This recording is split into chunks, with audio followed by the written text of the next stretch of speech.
Pandora Syndrome. Written by April Walleen. Read by April Walleen. Directed and recorded by Andreas Gallego. Chapter 3. Remy Martin. Firelight flickered dimly, lighting the room around me. I attempted to sit up, but couldn't. No matter how I tried, my body wouldn't respond to my demands. Barely able to scan my surroundings, I found myself in a grand 4-poster bed dressed in deep red sheets. It was then I noticed the figure staring down at me from the end of the bed.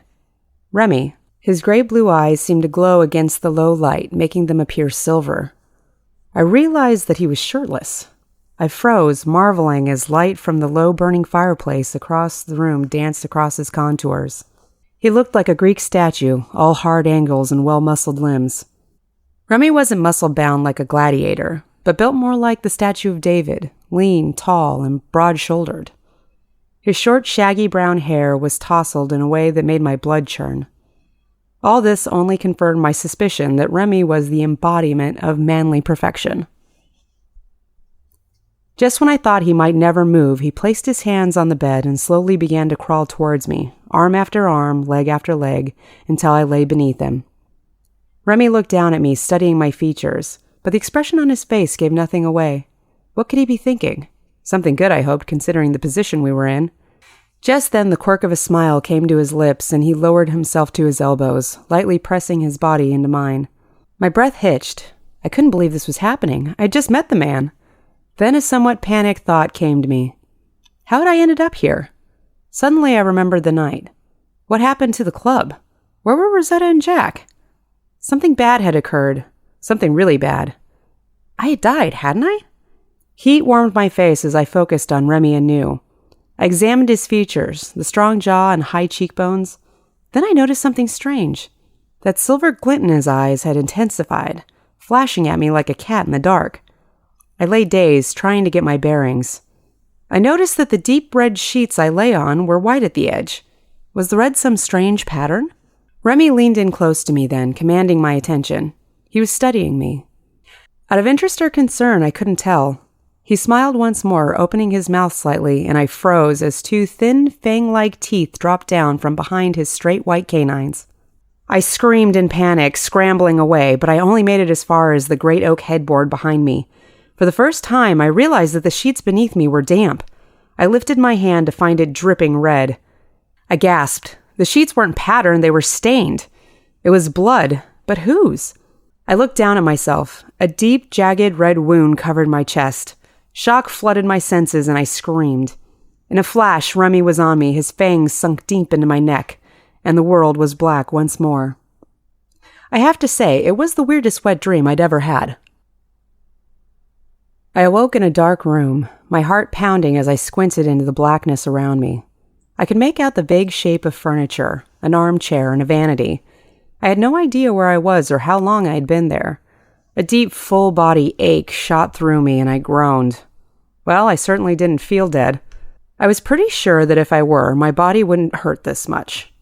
My head pounded and my skin tingled, the pins and needles feeling of newly circulating blood. I looked around, trying to see through the darkness. There was something covering me, something soft. A blanket. I was in a bed, but it was definitely not my bed. Panic hit me as my eyes adjusted. I was laying in a great 4-poster bed larger than any I'd ever seen, larger even than the one in my dream. Trying not to freak out, I surveyed the room. I could now clearly see the vanity, dressers, and a big ornate wooden wardrobe. Whoever lived here must have a lot of clothes.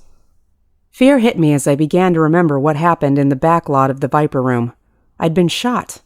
I felt my chest in panic, but there was no blood, just smooth flesh. My mind reeled as I tried to put it all together. A bartender had warned me that Long Island's would kick my butt, but no one mentioned hallucinations. My stomach rolled unpleasantly at the thought of the strong drinks. I shifted on the bed, glad to see that the sheets beneath me were white as lilies. Then I realized I wasn't wearing the outfit Rosetta had picked out for me. More's the pity, but still. I didn't remember changing. That meant someone had changed me. I was wearing some long, fancy lace night thing with a neckline that dropped to my bust line. My black hair was slightly damp, washed, and hung loose past my shoulders. I looked like something out of a Victorian romance novel, decked out in silk. What vexed me further was my lack of underwear. Okay, so had I taken a bath? Had someone bathed me? Dora, don't panic. First, figure out where you are, then worry about the mystery clothes, aches, and bath. I started to move, trying to push myself up to standing, when two gleaming eyes caught my attention. They were amber in color, but as luminescent as whiskey held up to the light. I scooted back against the headboard. It was a great oak thing like the one in my fevered dream. Deja vu flowed through me, and I felt my neck for bite marks. Like my chest, there was nothing but smooth flesh.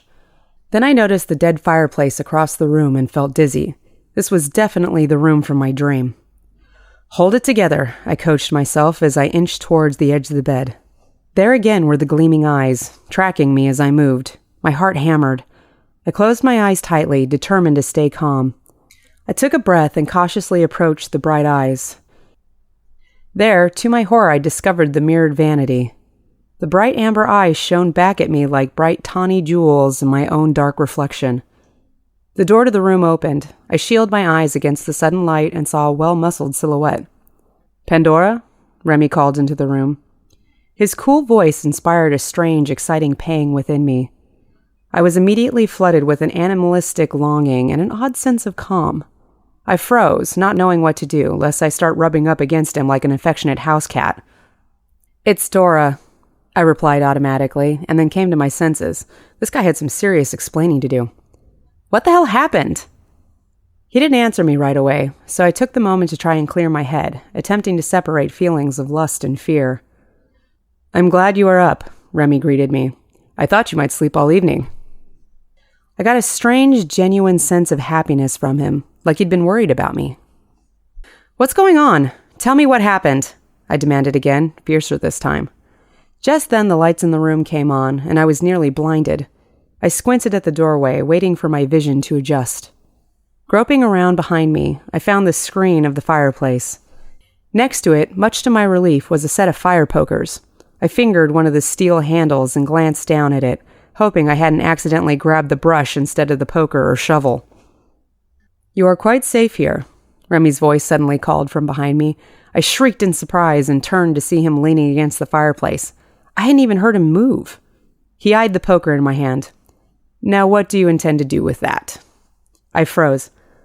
"Defend myself?" I replied with uncertainty. He chuckled, and I couldn't help but admire his face as he did so. Not a flaw in his complexion. His blue eyes calm and full of confidence. Remy's hair was loosely combed back with just a little hanging free, framing his temples. He wore a dark burgundy robe, black pants beneath it, and no shirt. I could see the pale flesh and straight dark hair beneath its wide collar. My gaze drifted to his lips, and I could almost feel them on mine. My fear was melting away, but I refused to let it go. I held onto it tightly. I didn't care how handsome he was. I wouldn't drop my guard that easily. There was a curious look on his face. He was trying to figure me out. "You are a stubborn one," Remy murmured in amusement, then winced slightly. "Please, be calm." He soothed me quietly, massaging his temples as though he had a sudden headache. Slowly, he raised his hands, palm up in an innocent gesture. It was as though he were approaching a wild animal, afraid I might bolt from the room like a startled gazelle. "You are exhausted," he said. "You need your strength. Come with me. I have refreshments for you." "Not until I get some answers," I insisted. "All right," he replied, running a hand through his damp hair as though he were the one trying to stay calm. There were a few moments of silence before I went with the most obvious question at hand. "Where are my clothes?" I managed to ask. "The salvageable pieces are in the wash," he replied. I stared at him wide-eyed. Salvageable pieces? "Did you give me a bath?" I blurted next. Out of accusation, panic, or pure curiosity, I wasn't quite sure. Perhaps a mixture of the three. "I did." "Why?" "You were dirty," he replied with a quirk of his brow that made heat rise in my cheeks. I opened my mouth to ask another question, but he raised a hand to silence me. "We are at my home. It is 5 a.m. The robe belonged to a lady friend of mine. I do not intend you harm, and I will take you home when you are ready." He smiled wickedly. "And no, we did not have relations." I stood flabbergasted, trying to process the sudden flow of information. I thought back on my strange dream, or dreams. I really couldn't tell where the reality began and the dreams ended. I remember the feelings, amazing, world-shattering feelings, but also the fangs. But that was preposterous. "Please, sit," Remy beckoned to me as he perched on the edge of the bed. Before I knew it, I was sitting next to him, and he was holding 2 glasses of wine. Where'd they come from? "Libations will make you feel better." I eyed the glass of wine. I was feeling seriously dehydrated. My body ached, and while I would have preferred water, a little hair of the dog might be just what I needed. Politely, I accepted the wine and took a sip. I was amazed by the taste. I'd never liked wine, but it was sweet, thick, and smelled fantastic. Unwittingly, I downed half the glass in a few gulps. Instantly, I felt better. My head stopped pounding, and my anxiousness calmed. I realized then that I was still holding the poker and put it down on the bed next to me. "What kind is this?" I asked him after another drink. "Kind? Well, it's Spanish," he told me. 1957, I believe. "Wow, it's older than I am." I took another long sip that was more of a gulp, and the wine was gone.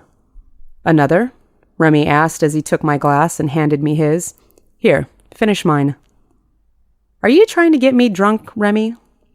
He looked at me sideways then. "What did you just call me?" he asked in confusion. I looked up at him and blushed darkly, realizing that I just called him the nickname I'd assigned him instead of remembering his real name. My mouth bobbed open and shut like a floundering fish as I tried to think of something to tell him, something other than the fact that I didn't remember his real name. "Remy," he replied thoughtfully, and I truly couldn't tell if he was upset or amused. He nodded. "It has been a long time since I have heard that name. I suppose Remy is good in lieu of Romulus," he smirked. I released the breath I hadn't realized I'd been holding and smiled back, quickly refocusing on my wine.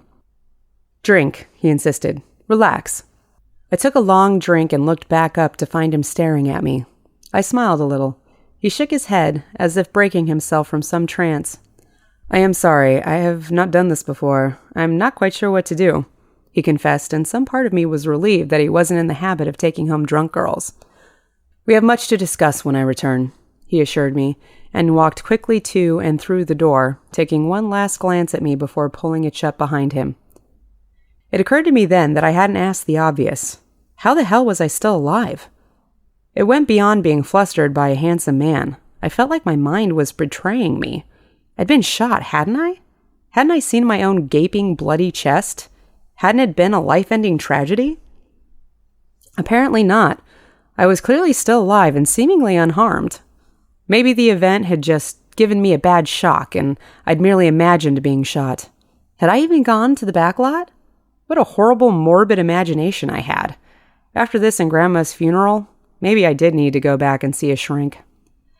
I stood and stretched in an attempt to clear my mind. I'd been feeling achy all over, but now there was hardly a trace of it. Either that wine was really good, or I'd really needed to stretch. Suddenly alone and feeling oddly confined, I wandered the great room while I drank. The furniture was dated. Victorian? I had no idea. I couldn't tell a couch from a sofa. Over the fireplace hung an ancient oil painting, a portrait of a man that was the spitting image of Remy. He reminded me of Tony Curtis in Spartacus, complete with Roman armor and laurels. No heavy makeup and eyeliner, though. I examined it closely. It looked authentic, what with the little cracks and chips in the paint. Either this was the picture of an ancient Roman relative that could have been his twin, or he had paid a lot of money to have a novelty painting done. I'd almost finished Remy's wine when I noticed some running down the side of the glass. I looked at it, trying to stop it from dripping. The room was floored in plush white, expensive-looking carpet. My mother had been a big wine drinker, so I knew firsthand that nothing stained worse than red wine. I needed to find a solution before I made a mess of the place. I opened the door of the room and stepped into a grand hallway. My jaw dropped as my foot hit polished marble. This wasn't a house, it was a mansion. The walls were tall and made of dark oak, supporting an ornately carved dome ceiling. Beautiful paintings of various garden-dwelling deities hung in gilded frames. Pedestals lined the way with vases and statues balanced atop them. I couldn't understand why a man with this kind of taste, with this kind of wealth, would want to bring home a stray from the Hollywood bar scene? The phrase one-night stand flitted painfully through my brain. Was that where this was heading? I felt my heart sink slightly in disappointment. I laughed at myself for how girly and pathetic I was being. Time to pull up my big girl panties. I would deal with the dribbling wine glass, then find Remy and see where things went. I searched for the kitchen. Luckily, the wine droplets had dried on the side of the glass. Unfortunately, my hand was still slick with the stray liquid. I had a sudden startling vision of my blood-coated hand in the bizarre dream. What was wrong with me? I needed to keep it together. With renewed purpose, I hurried down the hallway. I noticed that my typically clunky footfalls weren't the heavy pounding steps I normally took. My feet barely made a sound as I swished along in the borrowed silk and lace nightie. Weird. Maybe it was the side effect of walking barefoot on expensive marble flooring. I wandered into a large room filled with a contingent of massive couches.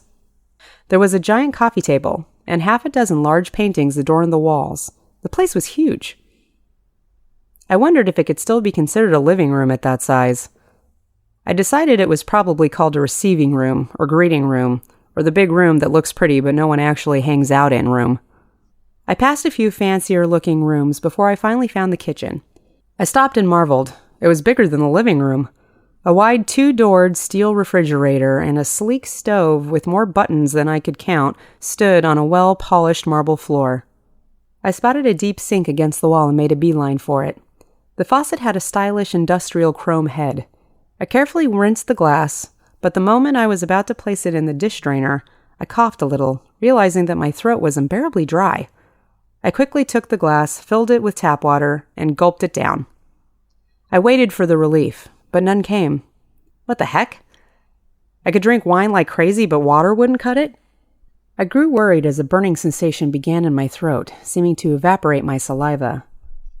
I filled the glass again and sipped at it, slower this time, hoping it would help, but I was still left unbelievably wanting. Something in me became a little manic. I swayed a bit as dehydration overtook me. Juice, I thought quickly. I went to the fridge with my glass and pulled on the heavy door. A thick fog rolled towards me, and I looked on in confusion. It wasn't a fridge, but a freezer, with ice coating the inside. Without further examination, I shut the door and continued my search. There had to be a fridge somewhere. I checked the cupboards, but came up empty-handed. Whatever Remy did for a living must have kept him away from the house a lot. There was nothing here. I needed to find my would-be host. Having decided that this was a dead end, I headed for the hallway. It was then that I heard a faint creaking behind me. I turned to see a heavy wooden door at the back of the kitchen. It was slightly ajar, so that's where Remy had disappeared. Of course he would have a wine cellar. My thirst vanished and something inside me felt giddy as I headed for the cellar. Wouldn't it be fun to surprise him? Something in me wanted to play. Thought that Remy would be pleased by an attempt to sneak up on him.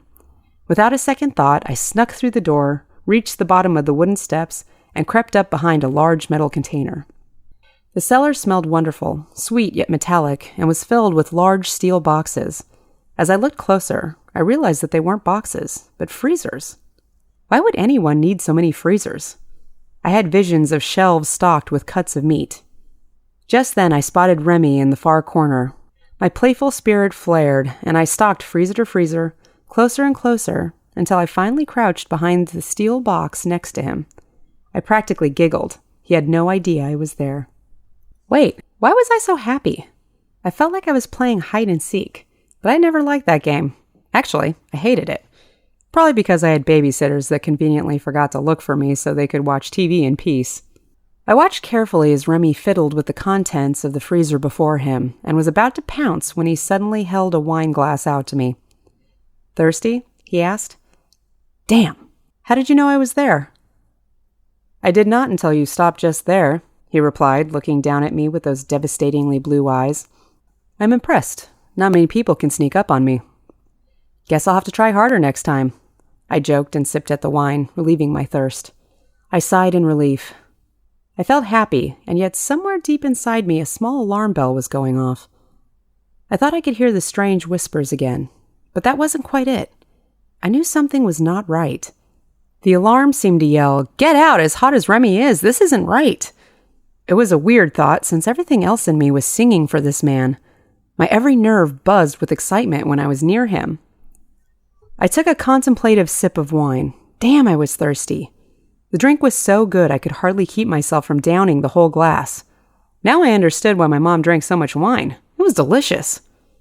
I tasted wine before, of course, but I hadn't enjoyed it as much as I did now. So, what do you do for a living? I blurted, realizing I didn't know anything about this man. It is a bit complicated, but it mostly consists of politics, he replied. So are you from California originally? I asked, though the way he spoke, with such diction, I doubted it. Rome, he replied, and I flushed a little. Oh? I asked in interest. What brought you here? I replied, trying to think of a way to make this conversation less generic.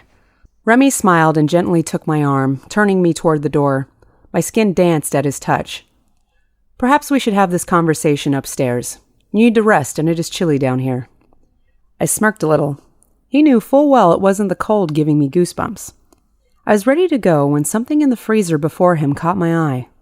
Remy's expression turned hard as I glanced into the fog. To my horror, a sleepy pair of dull brown eyes looked back. Pandora? Remy called softly, but I paid no attention. I waved a cloud of frost away to discover a man held in place by thick black straps.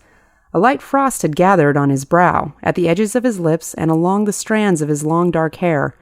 Distantly, I knew what I was seeing, but it was as if it were happening to someone else. My thoughts were cold and logical. It was as though someone were calmly explaining to me what I was looking at. The man was in a coma. Yes, that seemed right.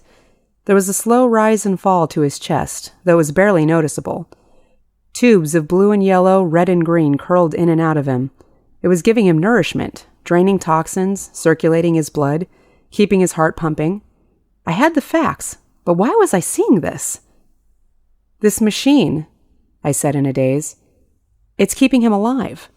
I looked up at Remy. His face was tense, as though waiting for me to react. I stood in shock, trying to make my brain recognize the half-frozen body before me as anything else. Then it all finally sunk in, hitting me like a sledgehammer, removing all doubt. Remy had a man held captive in his fridge. I stepped back, bumping into one of the big freezers behind me. I looked to my glass then, realizing for the first time that the consistency of my beverage was a little too thick to be wine. My breath hitched as the reality hit me. I felt dazed and couldn't focus. No, now was not the time for a panic attack, but I could not stop it. Heat rose in me, taking over until I couldn't hold it any longer. I gagged and threw my glass against the wall, shattering it into 100 bloody pieces. Blood? I screeched, reeling on Remy in frantic anger. You made me drink blood? What kind of vampire wannabe was this guy? Remy didn't flinch. He just stood looking mildly perturbed. That is a bit overdramatic. I just handed you the glass. You did the rest. For a moment, I was about to agree, probably because he wanted me to, but I couldn't let the rage go. Thoughts shot through my mind, thoughts of my panic attack in the Viper Room parking lot, thoughts of my little stapler incident, thoughts of Grandma's funeral. I exploded. Overdramatic? I yelled at him. I don't think it's overdramatic to freak out when I discover a mostly dead guy in a freezer, especially a guy whose blood you've been feeding me. My eyes darted around in terror then, looking for an exit. I needed to get out of there. Calm, Pandora, Remy told me as he approached, but I backed away, trying to keep a safe distance. I quickly realized that instead of moving toward the door, I had backed further into the basement. Remy kept a slow pace, walking towards me carefully. You lied to me, I spat. I did not. You said it was Spanish. It is, he replied and glanced back at the little metal tag on the freezer. He was born in Salamanca, 1957. 26 years old, I muttered to myself in shock. I marveled at my ability to do math under the circumstances.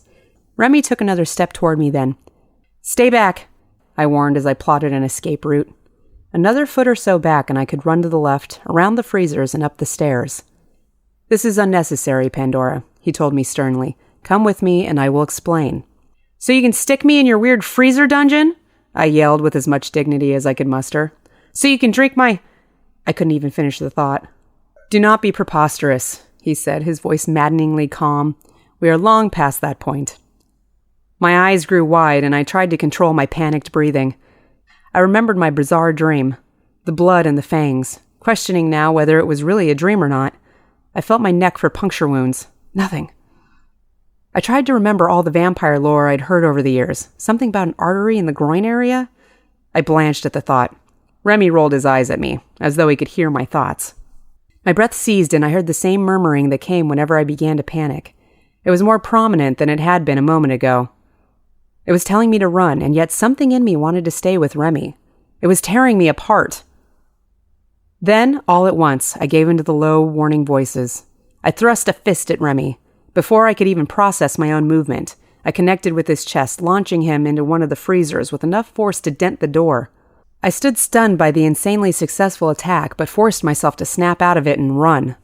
I quickly dodged around the freezers, rushing for the door. I was nearly there when Remy was suddenly in front of me. I hit the air brakes and reversed. He was there in a flash of inhuman speed. I turned down another short alley, but he was already there. "I can do this all evening, Pandora," Remy told me irritably. "I wouldn't count on that," I replied and rammed into one of the freezers, hoping to tip it over on him. It worked better than I had imagined. Somehow the freezer flew toward him, trapping Remy between two of the huge silver boxes. I would have stopped to contemplate my sudden burst of strength, but I had to get out of there, so I ran. As I rushed up the stairs and into the kitchen, I heard the crashing of metal behind me. "Pandora, stop!" Remy yelled as I made my way through the entry hall, out the front door, and into the night. Dizzy with panic, I rushed down the winding streets lined with high-priced mini-mansions. The street name. Where were the street signs? Where was I? Stupid fancy streets and their lack of signage. I ran through the neighborhood as fast as I could, but things seemed to just blur around me as I went. Then suddenly I hit something, hard, stopping me in my tracks. It knocked the wind out of me. I heard a car horn blaring so loud it was making my ears ring. Forcing myself to take a steady breath, I straightened up and looked at what I hit. It was a car. A parked car that now had a person-sized dent in it. Dazed, I stepped away. There was no way I'd been running fast enough, or was strong enough to bend metal. Right? I staggered a bit, but continued at a sprint. I had to get home to my brother. He could help me, right? I rushed to the main road where I finally found a street sign that read Fair Oaks. I knew this road. I looked around for more landmarks, but came up short. Where was I? Silver Lake? Hollywood? I slowed, took stock, and tried to think of the direction I needed to go. The sky was growing light to my left, so if I headed that way to Sunset Boulevard, then went up Cahuenga, how did I know that? I couldn't stop to question myself. I'd just have to revisit my sudden ability to navigate later once I was safe at home, away from rich, handsome vampire psychos. The sun was coming up as I hurried down the street. Something in me felt strange. My head was starting to ache. This was no time for my hangover to rear its ugly head. I ran as fast as I could, amazed at my own speed. Lampposts and parked cars blurred by me as I hurried down the streets of Hollywood. It looked like a ghost town. Not even the vagrants were up yet. As I ran up Cahuenga, passing the 101 freeway and the cars driving along it, I noticed that the ones moving in the same direction as I seemed to creep along. Were they driving at a snail's pace? How could I be passing them up? My heart sped as I contemplated the implications of that and quickly dismissed it. Home first, then I could think about my drinking blood, sudden speed, strength, and the eerie amber glow of my eyes. I shook my head and forced myself to continue on. Before I knew it, I was in North Hollywood, staring at the sign for Lancashire and Magnolia. I'd made it in record time. I must have been closer than I thought. Quickly, I turned up Magnolia and hurried toward my brother's house.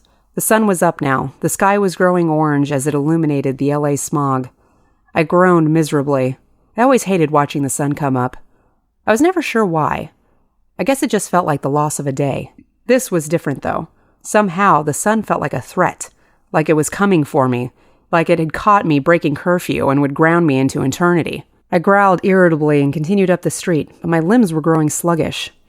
As though the sun had heard me cursing it, I began to slow. It felt as though I were wading through a swamp. Some inner pain seized me. My ankles, my shoulders, everything was locking up. My head pounded terribly and my stomach clenched. Cramps? I wasn't due for another 2 weeks. No, this was worse. It was as if every muscle in my body clamped down against my bones, making it nearly impossible to move. Finally, I was in sight of my brother's blue duplex. I set foot on the lawn but could barely keep my eyes open. The sun had finally left the horizon and I dropped to my hands and knees. Try as I might, I could not get up. I was so weak. I crawled toward the door, but exhaustion overran me. That was all she wrote.